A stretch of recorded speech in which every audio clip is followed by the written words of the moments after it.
Questo video non contiene spoiler.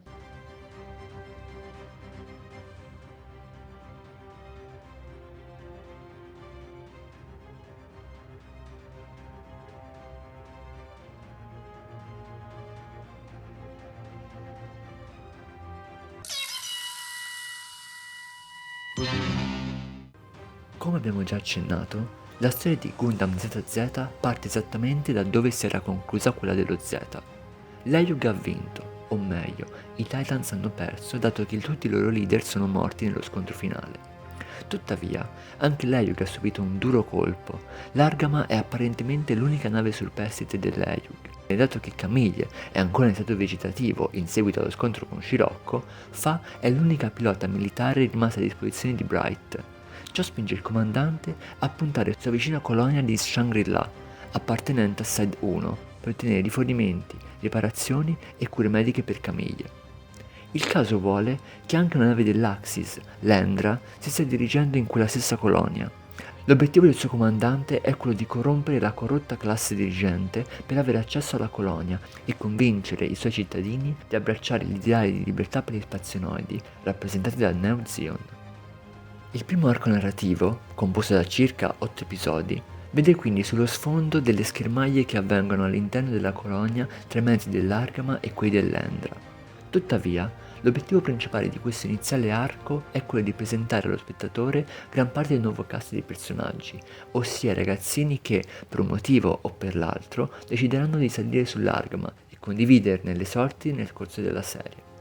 Durante la sua permanenza su Shangri-La, l'Argama è costretta a rimanere costantemente nascosta per evitare di essere individuata e attaccata dall'Endra, portando a dilatare il tempo necessario in termini di episodi per le riparazioni più urgenti.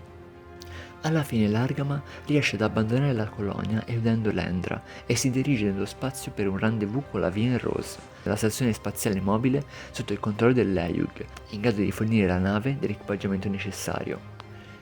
Questo secondo arco narrativo è costellato dai vari tentativi dei Mobile Suits dell'Endra di catturare la nave, sconfiggendo i suoi piloti. Al netto di ciò, l'evento più rilevante è rappresentato dal rapimento di Lina, la sorellina del protagonista, da parte delle truppe di Neo Zeon.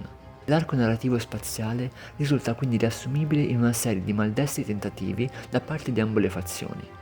Da un lato ci sono i soldati di Neo Zeon e dell'Endra, che cercano di distruggere o catturare l'Argama facendo leva su alcuni dissapori che insorgono tra i membri del giovane e nuovo equipaggio della nave.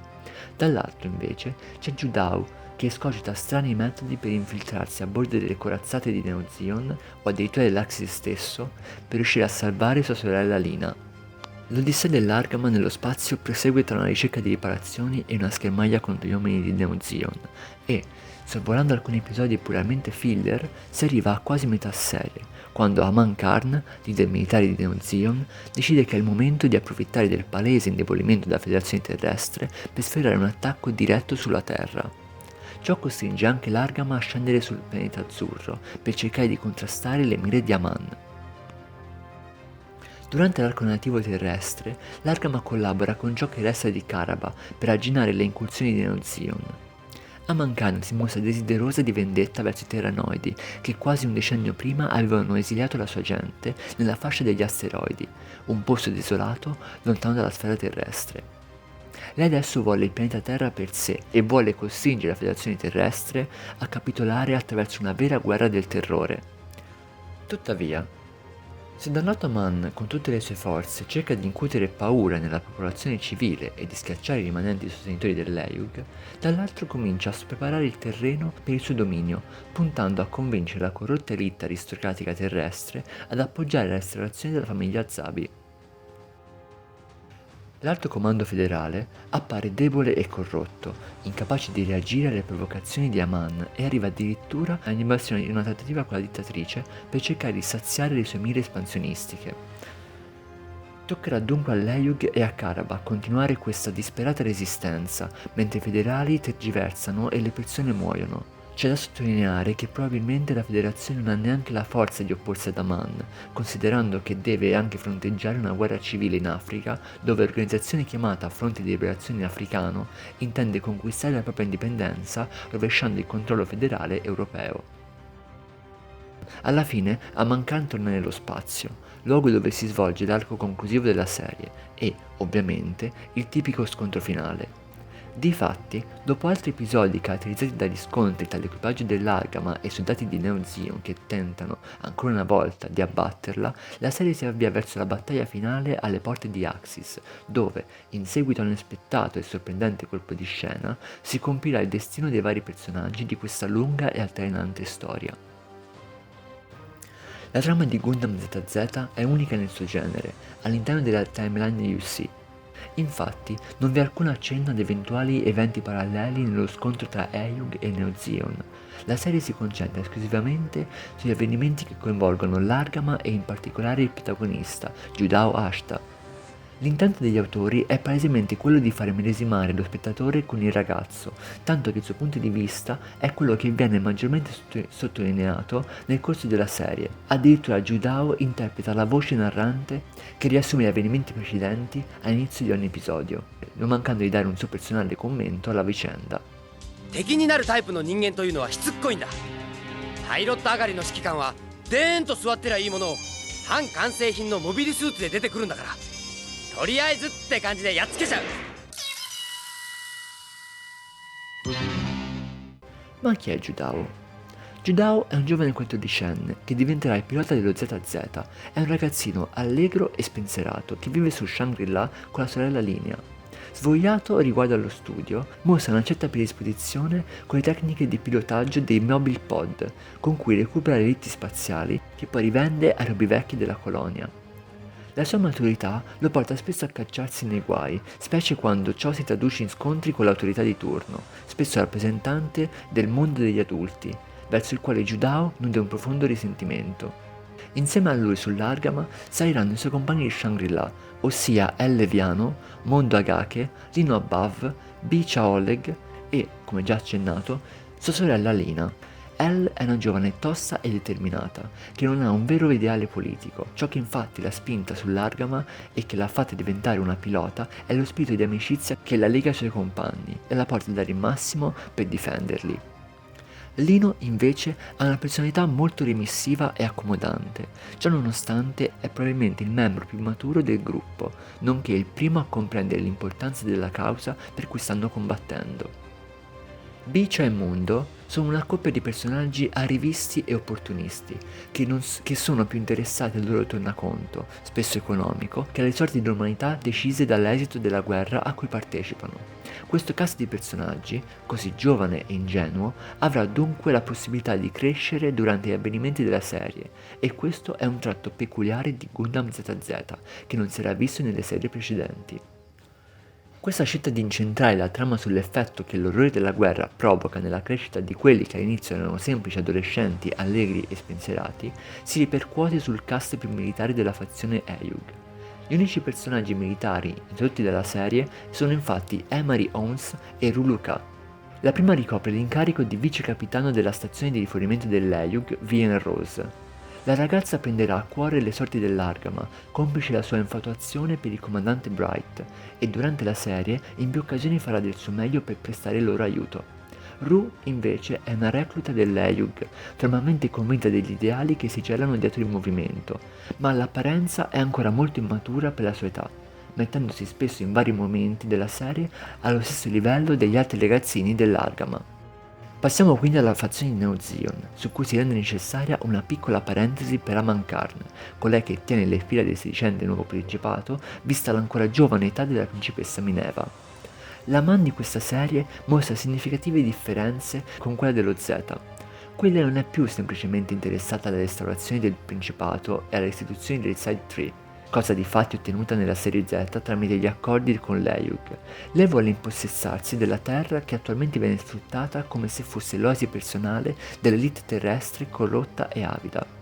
La personalità carismatica e ambiziosa di Aman avrà occasione di evolversi all'interno della serie, mettendo a nudo le sue reali intenzioni, che ovviamente non spoileremo in questo video. Ai suoi ordini si trovano vari subordinati. I più importanti ai fini della trama sono 4. Rakan Dakaran, Glemi Totò, Mashimai Selo e Charasun. Il primo è un veterano di guerra che combatte fin dalla guerra di un anno. È freddo, calcolatore e privo di qualsiasi morale. Come molti altri veterani è prigioniero dell'adrenalina del campo di battaglia, ormai non combatte neanche più per un ideale, ma solo perché ha bisogno di farlo. Glammy Totò invece è molto diverso, è il personaggio di Neo Zeon che probabilmente cresce di più durante l'intera serie. Di base appare come un giovane ufficiale senza troppe ambizioni, nonostante appaia come un individuo di alto lignaggio. I suoi modi garbati e cavallereschi, uniti ad uno sciocco ideale di guerra nobile, priva di trucchi e subdoli stratagemmi, lo fanno vedere come un nobile viziato e totalmente sconnesso con la realtà dell'epoca. Ciò non deve troppo sorprendere, la famiglia Zabi e nobili al seguito del loro principato sono famosi per la loro cerimonialità tardo-ottocentesca. Ad ogni modo, Glammy viene messa a dura prova dalle battaglie che combatte nel corso della serie, e ciò porta a una profonda e radicale evoluzione del personaggio, che lo renderà uno degli individui più influenti della timeline UC. Mashimai e Chara sono invece l'asso della manica di Aman Karn. Entrambi sono dei cyber new type, quindi dei new type artificiali ottenuti tramite condizionamento e assunzione di psicofarmaci sulla falsa riga di quelli schierati dai Titans nel conflitto di Grips. Sembra che la scienza non abbia fatto progressi in questo campo, dato che entrambi appaiono fortemente instabili e, a tratti, del tutto fuori controllo. Questi due personaggi sono estremamente devoti alla causa di Aman, ma vi è da interrogarsi sulla loro reale natura. In più di un'occasione, Mashimai dà prova di grande nobiltà d'animo e di un idealismo quasi pacifista, come quando ha provato, su Shangri-La, a evitare di coinvolgere i civili della colonia nello scontro tra Lendra e Largama.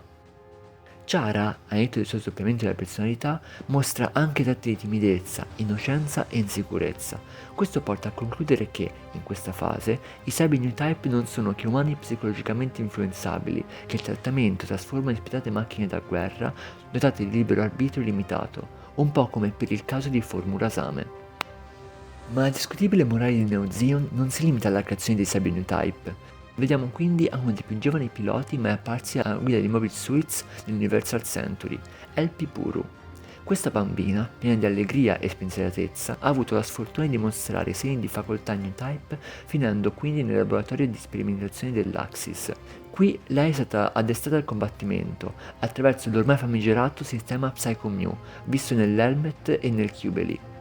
L'addestramento forzato le ha causato un'instabilità psichica piuttosto seria, che si manifesta durante gli scontri contro altri new type come lei. Sebbene Elpie sia un asso nell'impietare dei Mobile Suits, alla fine dei conti lei è pur sempre una bambina, con tutta l'infantilità che ciò comporta e che spesso la rende il siparietto comico dell'episodio. Appare quindi ovvio come il contesto della guerra e della sete di potere degli adulti, a cui viene esposta, diventi un fattore primario della sua instabilità. È significativo sottolineare come quello che all'apparenza è un personaggio umoristico e che rispetta il cliché della ragazzina a bordo del robottone, nasconde invece una profonda stigmatizzazione della deriva amorale degli uomini, disposti a tutto pur di vincere una battaglia, anche al costo di sacrificare nuove generazioni ancora innocenti. Alla fine, Gundam ZZ è un enorme esperimento in Universal Century, sicuramente non pienamente riuscito, ma che offre comunque interessanti spunti di riflessione allo spettatore.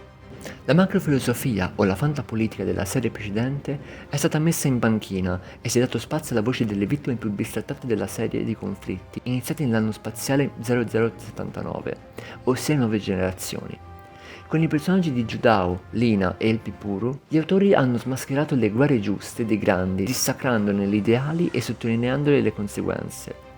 In fondo è risaputo che i figli pagano gli errori dei padri, e nell'Universal Century, Judao e gli altri stanno ereditando un mondo in rovina, con molte colonie distrutte o ridotte a ambienti da terzo mondo, con la terra sempre più inquinata e inospitale, e con un sentimento sempre più violento di discriminazione e razzismo. Ma la critica di Judao e compagnia non è rivolta solo verso i cattivi della serie. La bellezza di questi personaggi è che criticano aspramente, nonostante spesso in modi comici e irritanti, anche delle ragioni dei cosiddetti buoni dell'Eyug. Pure loro sono responsabili degli eventi accaduti e anche le loro mani sono sporche del sangue di innocenti.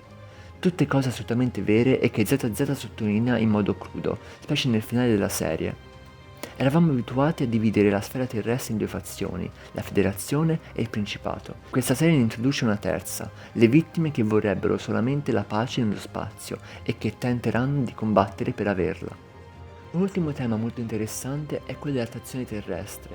Se gli spazionoidi hanno sempre professato la loro indipendenza dalla Terra e il loro desiderio di vivere in autonomia nello spazio nelle serie precedenti, qui vi è un ribaltamento della prospettiva. Gli abitanti di Axis alla fine hanno sentito la mancanza della madre Terra e hanno voluto farvi ritorno, addirittura combattendo per averne il controllo. Quindi, per quanto avanzi la tecnologia, per quanto l'uomo sogni di trasferirsi nello spazio, alla fine la Terra resta sempre il luogo che ci ha generati e le catene che tengono a lei avvinghiati sono ben lungi dall'essere spezzate, cosa che invece professavano i vari Shah e Shirok nella serie Z. Con questo non si vuole dire che ZZ sia una serie adulta, matura e soprattutto bella, anzi ha diverse problematiche come abbiamo cercato di trasmettere nel corso dell'intero video. Sarebbe però sbagliatissimo liquidarla a serie filler dalla dubbia canonicità e per questo da saltare senza troppi rimorsi. La storia della canonicità è vera, probabilmente la serie avrebbe bisogno di un reboot o anche solo di un restyling, ma le tematiche trattate e per alcuni personaggi introdotti, questa serie è indubbiamente una pietra miliare degli UC. Forse non una delle più belle, ma pur sempre una di loro. E con questo siamo giunti alla fine del video. Speriamo che vi sia piaciuto e che vi abbia spinto a guardare la serie o a rivederla nel caso l'abbiate già vista. Purtroppo, a differenza delle serie precedenti, questa non è arrivata in Italia, tuttavia ne esiste una versione sabbata, di cui vi lasciamo il link in descrizione. Comunque, vi chiediamo di lasciare un like e un commento, come feedback da prendere in considerazione durante la scrittura dei prossimi video. Ringraziamo inoltre i gruppi Facebook che ci hanno contribuito a dare visibilità al canale, tra cui Goldrick e Gundam Collection, Gundam Core Community, Gundam Universe e Gundam Italian Club. Potete seguirci sulla nostra pagina Facebook e su quella Instagram, nella quale pubblicheremo aggiornamenti sui prossimi video o altre curiosità sul mondo Gundam, in particolare sull'universo UC. Saluti e alla prossima!